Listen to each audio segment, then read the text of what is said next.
Саламатсыздарбы? Сезим сырлары YouTube каналынын көрүүчүлөрү, мен сиздерге бүгүн теке жалак тамыры тууралуу айтып берем.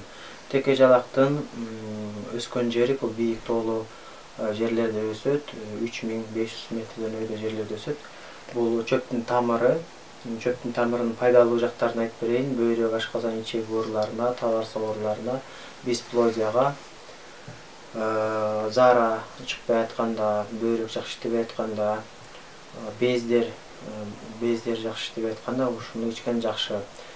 Теке жалактын тамырын терип алып, жакшы жерден кургатып, көлөкө жерде ону порошок кылып майдалап туруп, балга кошуп ичсе болот, анан кайнак суу менен демдеп ичсе болот. Андан сырткары буну илгери ата-бабаларыбыз эт кайнатканда кошуп ичкен, анткени бул давление нормализовать этип, ошо даам берет.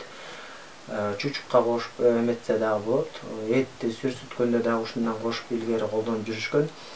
Теке жалактын атынын келип чыгышы бул илгери ошол мал жайып мергенчиликке чыкканда ошол көбүнчө текелер, кийиктер ушул тамырды дайыма ошол жердин үстүнөн чөбүн туягы менен чаап салып туруп, анан кийин тамырын ошо жалаган үчүн теке жалак деп аталып калган. Андан бунун жакшы жактары бөйрөктүн сезгенгени, суук тийгени, инфекция жана ошолордун баардыгына жакшы.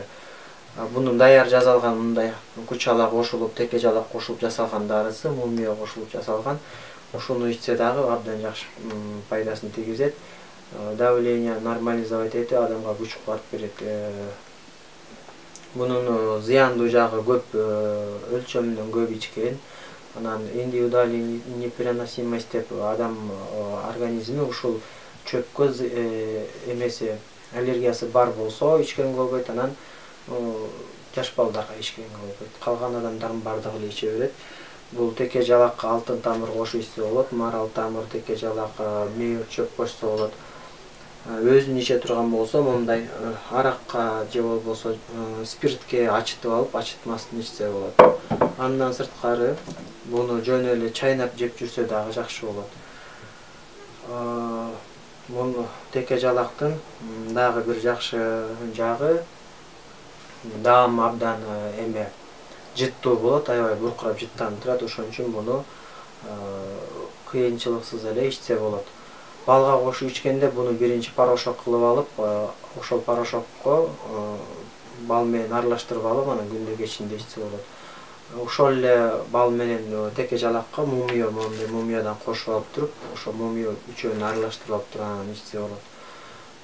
Зыяндуулуу жактары ошол көп ичкенге болбойт. Өз алдынча ичсе болобу? Буну өз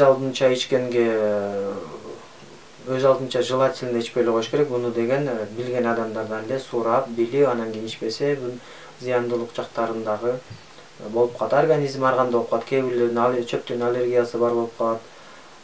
Жакпай калышы мүмкүн. Ошондуктан табыптардан, врачтардан же өзүнүн билген адамдарынан консультация алып туруп, анан кийин ичкен жакшы. Менин байланыш номерим 708 04 93 46. Бишкектин бардыгы эле жеринде тапса болот. Анан Кыргызстандын региондорго дагы, башка областтарга дагы жөнөтөбүз. Эгер ала турган болсоңор же түшүнбөй калган нерсеңер болсо, мага толук маалымат алыш үчүн 708 04 93 46 номерине кайрылсаңыздар болот.